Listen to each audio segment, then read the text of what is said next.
At the end of the day, watches are about fun. No matter what price you pay for them, the joy that we get out of these pieces is what gives us the kick. We use these small, anachronistic products because they have sentimental ties to us, and we enjoy them because they are both attractive and utilitarian. You could call them the perfect instrument. And in the case of today's piece, the Seiko SKX has garnered a reputation in the watch community that few brands have ever come close to. The name Seiko is an old one, and the history of their dive watch line began in 1965. The first model they ever unveiled was the 62 MAS, a watch that borrowed a few design cues from other well-established pieces. Blancpain. And just recently the watch has been reissued and stays true to its roots. But it was this watch that set the foundation that would create the 6105, a watch that most enthusiasts now call the Willard, since it was worn by Martin Sheen's Captain Willard in Apocalypse Now. And this was a time when Seiko really made a name for themselves in the dive watch sphere. This piece has also been reissued alongside the 62 MAS as a part of Seiko's Prospex, or professional specification line, and the modern iterations look stunning. Let's hold on the Willard for a moment because it really is a watch to behold. The large cushion case and the thin strap looks like something so quintessential to the 70s. The font on the bezel is fantastic and legible at a glance, and I appreciate that it is symmetrical, with graduations throughout, and how they correspond with the minute track. There is something so uniform about the way the hands match the indices, and then seeing the iconic Seiko twin baton marker at the 12 o'clock position, I must say that there is something unique about this piece, and all these little elements translate into what we see today.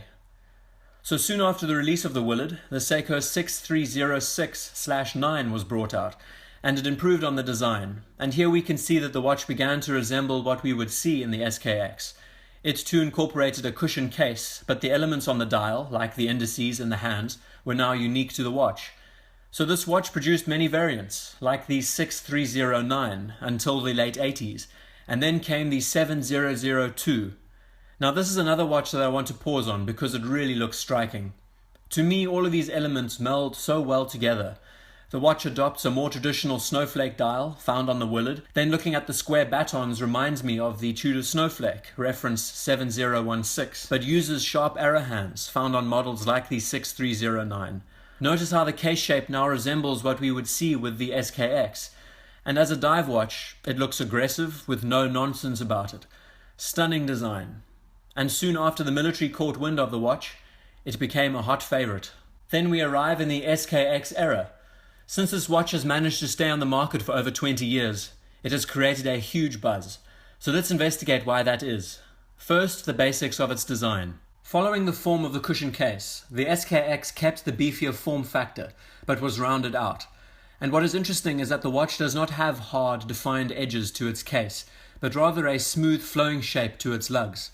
What tapering and polishing of this kind does is lessen the overall presence of the case and the lugs, which in turn lessens the watch's visual presence. And of course, no Seiko diver case goes without the crown positioned at the 4 o'clock, which functions extremely well, allowing the crown to not make contact with the wearer's hand while it is on the wrist. What has always fascinated me about this configuration is how well the crown guards have been formed around it. They do not look beefed up or ostentatious, but blend into the design extremely well. It is such an attractive look that gives the SKX case a defined shape that we all know. Now to the dial. Maybe I am biased when I say that I do prefer the format of the 7002 dial more, but what the SKX does better is have the rounded indices complement the nature of the case. So at a glance, your eye can look at the watch and find it pleasing because there is no visual conflict. This conflict can work both ways because I would argue that conflict helps the dial become more legible. But then looking at the arrow hands, there is conflict because they break up the roundness on the dial. Again, looking at the bezel and seeing how well selected the font is, it makes the form of the watch look more contained.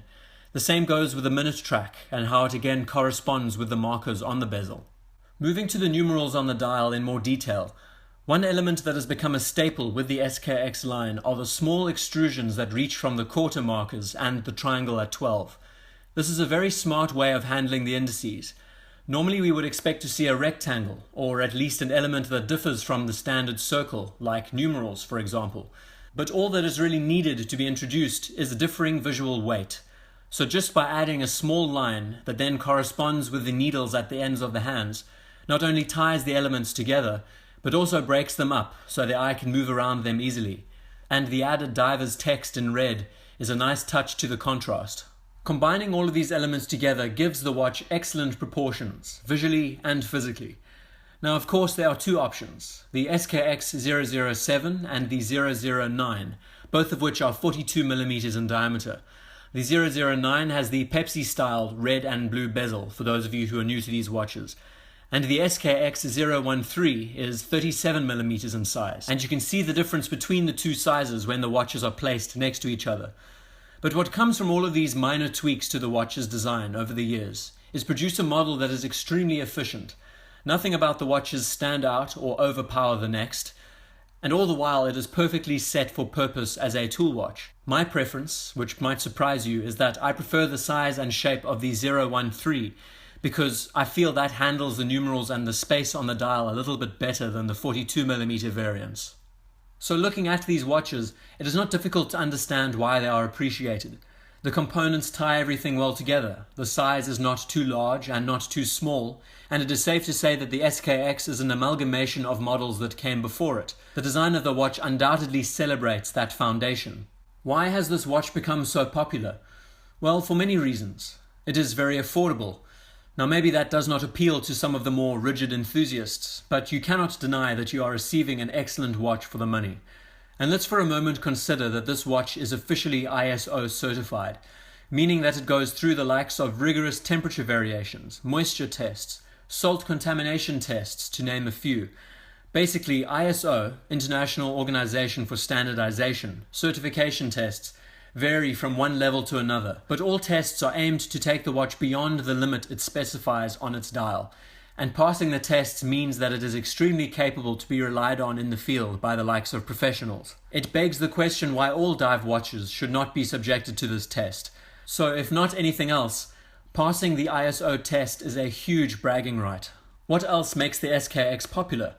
It could, and usually is, someone's first automatic watch, and even their only watch.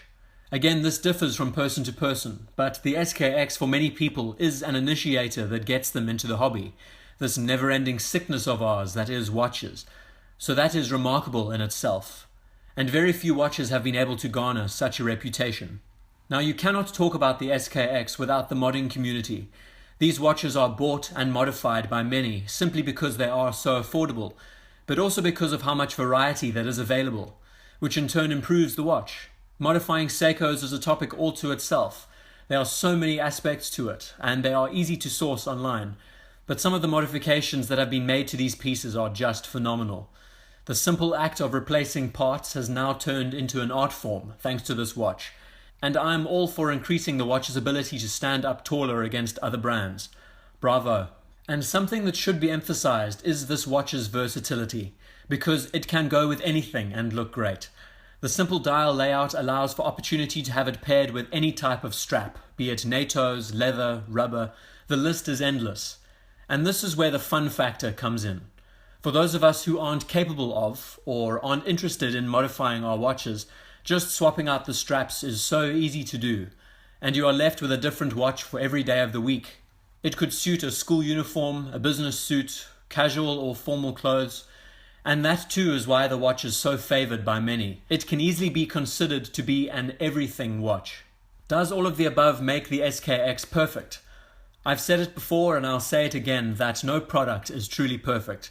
That does not mean, however, that a product cannot near perfection.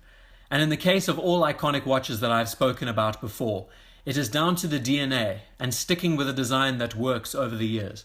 These evolutions, since its inception, has made it into a piece that we know today. And since this model of SKX has lasted decades, it won't be going anywhere soon. What would I adjust if I had the chance? I know that Seiko divers have always had dates equipped on their dials, but I've never been a fan of date complications on dive watches, unless they are strategically placed. And adding a day complication alongside it makes me question why that decision was made more than anything else. But on the flip side, it just improves the possibility of this being someone's only watch. And just think about what a day-date complication on a watch like a Rolex would cost compared to this. But other than that, all of these small nuances have made the SKX into what we know today, And I think we can all agree that the execution has been one of the core reasons why this watch is so popular. Simply put, the SKX is probably one of the most charming watches money can buy. And this is the important part to note that I have learnt while studying and writing this. As an enthusiast, you can take the SKX seriously, or you can go mad and have fun with them. It is that convergence that gives the watches such a broad appeal. At the end of the day, watches are about fun. No matter what price you pay for them, the enjoyment that we get out of these pieces is all that matters. And in the case of this watch, it is guaranteed to give you that enjoyment in spades.